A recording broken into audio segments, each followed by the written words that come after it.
Hi, and welcome. You're listening to the X22 Report. My name is Dave, and this is episode 1617 and today's date is July 17th, 2018, and the title of the episode is, We Have Hit the Point of No Return, Be Prepared.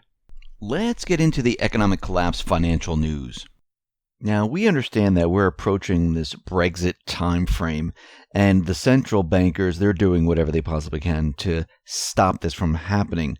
Now, the Irish government, they expected to agree this week on a plan to move all of the Republic's oil reserves out of the UK as Ireland steps up its preparation for the Brexit. Now, under the plan, seen as one of the most significant Brexit decisions for Ireland so far, Ireland will transfer nearly 200,000 tons of oil out of British refineries and back into Ireland or other EU member states. Now, under the EU's oil stock directive, EU countries must keep an emergency stock of crude oil and or petroleum products equal to at least 90 days of net imports or 61 days of consumption, whichever is higher. Now, according to the reports, one of Ireland's options for moving the oil reserves out of the UK could be physically moving the oil via tankers. An alternative is also being considered to make trade deals in which the ownership of UK oil in other EU member states is transferred to Ireland without the need to physically move the oil. And we see right now that countries, they are preparing for this Brexit, and they're basically doing what they need to do for this. Now, of course, do they really need to move this out of the UK? Well, most likely not. They're citing national security reasons, and this is the reason they're doing this. And of course, as we know, there's really no national security reason for this. This is about the UK trying to leave the EU. And this is about other EU member states saying, we don't want this to happen. Actually, the EU saying, we don't want this to happen. And we see that the central bank, the EU, the establishment, they're going to make it very, very difficult for the UK to do anything at this point. And we can see at this time with May's soft deal that many of the individuals, they're not agreeing with this. This is not what they voted for. And we'll have to see how this all plays out. Here in the United States, what do we see happening here? Well, we're entering a point of no return right now. And we talked about the housing bubble. We talked about how the housing market is starting to fall apart, not just here in the United States, but in Canada, Australia, Europe, and everywhere else. And John Rubino put together this outline of what to look for when the housing bubble starts to disintegrate. So John Rubino laid out stages of what the housing bubble will go through. So let's look at the first stage, mania. Prices rise at an accelerating rate as factors like excess central bank liquidity, low credit standards, hot foreign money drive a virtuous bidding cycle well above sustainably affordable levels. Stage 2, peak. Increasingly jittery owners attempt to sell out before the party ends. Supply jumps as prices stagnate. Stage 3, bust. As inventory builds, sellers start having to lower prices. This begins a vicious cycle. Buyers go on strike, not wanting to catch a falling knife, causing sellers to drop prices further. The U.S. national housing market is entering stage 2. The supply of homes for sale during the all-important spring market rose at 3 times last year's rate. 30 of America's 100 largest cities now have more inventory than they did a year ago. Mortgage applications for new homes dropped 9% year on year. And we can see right now that we are in stage 2. And once we move through stage 2 into stage 3, we're done for. And that's where we are headed. Think about what is happening during this summer season.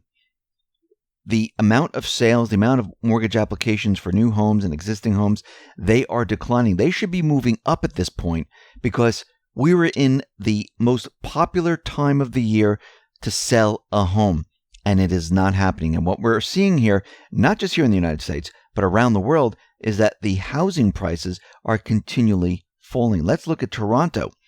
Prices clearly peaked in early 2017, prices are now down 3% versus last year. Sydney, compared to last year, prices are now down 5% and supply has ballooned to 22%.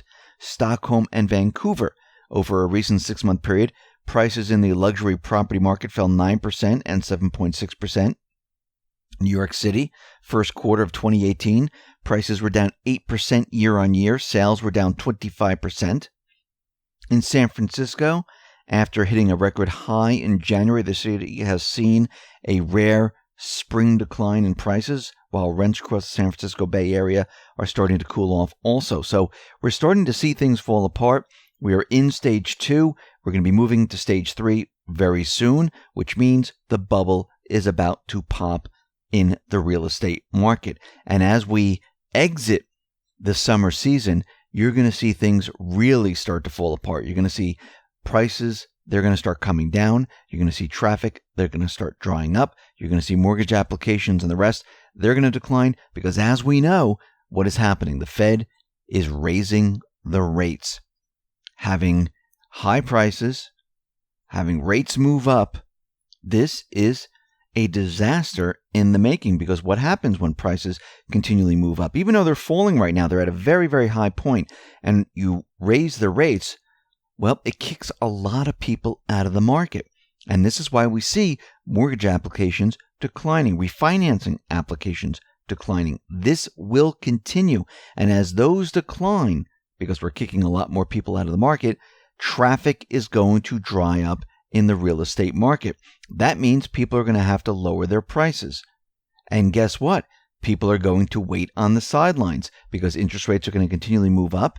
Prices are going to come down and people are going to wait. Well, let's see how far they come down. And then all of a sudden, people start taking their houses off the market. And this whole thing really implodes on itself. This is what happened in 2008. Prior to 2008, actually. We're seeing the same thing occur right now. Now, the IMF, as we know, they have warned that Trump, his trade wars could cost about $430 billion to the global economy. And the World Economic Outlook report states that the U.S. could find itself the focus of a global retaliation. The IMF warns that with the threats of the U.S. and trading partners, it could lead to a lowering of global growth of up to 0.5%. All global economies would suffer. However, the U.S., one might be charged with significantly higher share of its exports being taxed globally. Now, this warning comes after Trump proposed a 10% tariff on around $200 billion in Chinese goods, coming after the previous 25% duties. So, basically what is happening here is that the central bankers, they are warning that if Trump continually does this, it's going to wreck their system. And this is what they're most afraid of. Remember, we have NAFTA, we have the World Trade Organization, TPP has struck down. We're in negotiations for the North American Free Trade Agreement, and these talks are kind of stalled right now. Actually, Trump just wanted to get rid of them. And of course, that's very difficult because it has to go back to Congress. They have to vote on it, almost like Obamacare, and that is very difficult to do. So what is Trump doing? And we mentioned this before. He's setting up bilateral trade deals. This is decentralization. The World Trade Organization is centralized. He's decentralizing right now. Once you are fully decentralized, you can get rid of the centralization organization. And I believe this is where he is headed with all this, and this is his strategy. Now, let's take a closer look at these tariffs and see what Trump is actually doing here. Now, Trump is going after products with a robust import numbers, but with less impact on ordinary Americans. So let's take a look at cosmetics. Cosmetics, well, they're low impact combined with a big punch. Americans import about $1 billion of Chinese-made cosmetics last year, with new brands moving aggressively for shelf space in drugstores, cosmetic stores, and this year's import should climb higher. Increasing U.S. tariffs on imports of furniture made in China corrects a mistake made during the last multilateral round of trade negotiations, also known as the Uruguay Round of 1986 to 1994. Clearly, our negotiators did not foresee a time when China would become a member of the World Trade Organization. China became a WTO member in 2001, allowing that country to have duty-free access to the U.S. furniture market. North Carolina's furniture industry shrank. Club membership stores such as Costco and BJ's sell all manner of Chinese-made furniture, and we also see this in Walmart and Target and many other stores. American furniture makers still exist. A 25% tariff on furniture from China would help level the playing field. U.S. firms must abide by environmental and health safety regulations. As for lighting fixtures, U.S. manufacturers exit. Plus, there are alternative import sources, notably Mexico and Canada, although Chinese products are subject to tariffs ranging from about 4 to over 7%. It seems when the U.S. was negotiating during that Uruguay round, it again did not anticipate China was going to become a member of the WTO. And all this is doing is giving us a level playing field. It's funny, when tariffs were hit on the U.S. with U.S. products going into other countries, nobody really, said anything. It wasn't really a big deal.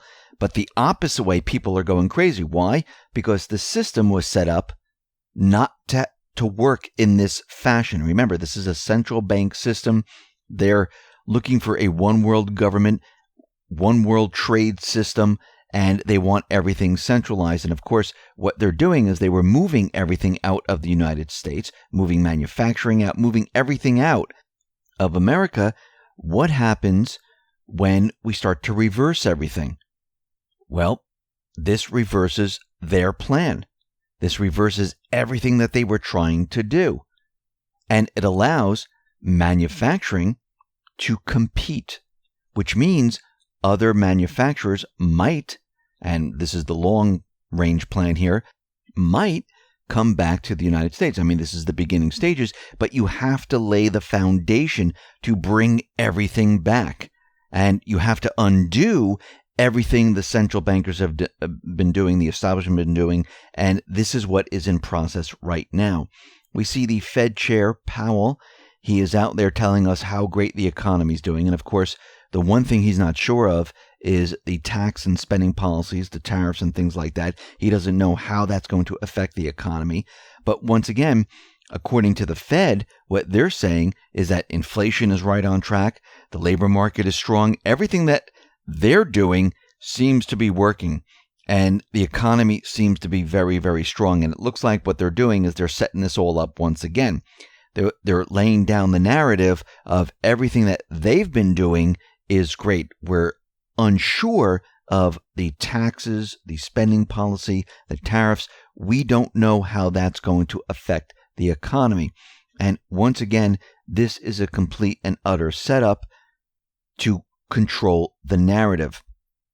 And we see right now, this is what they're trying to do. They're trying to create this narrative, tell us that everything's on track, everything is going exactly the way they want, and they're going to continually raise interest rates. And we know what's going to happen when they raise interest rates. Things are going to start to fall apart. And as they raise them more and more each time, this will accelerate. So they're covering their tracks. They're already laying the breadcrumbs of why the tariffs and the taxes and everything else, why that's going to have a negative effect on the economy, or they can't predict how that's going to affect the economy. So they're already putting the word out there, and we already see with the mainstream media and everything else that they're also moving in this direction. So we're at the end stage here, especially with housing. And once housing gets hit, we know that's going to have a ripple effect into many other things, especially once it happens globally. We see the mainstream media, we see the Fed, we see the rest. They're laying the groundwork to control the narrative. So we are at a point of no return right now, and we are going to head down this path here, and it's going to accelerate as we move throughout this year. So you need to be ready and prepared. Listen, everyone, thanks a lot for listening. Be well, be safe, and especially be prepared. Thanks a lot.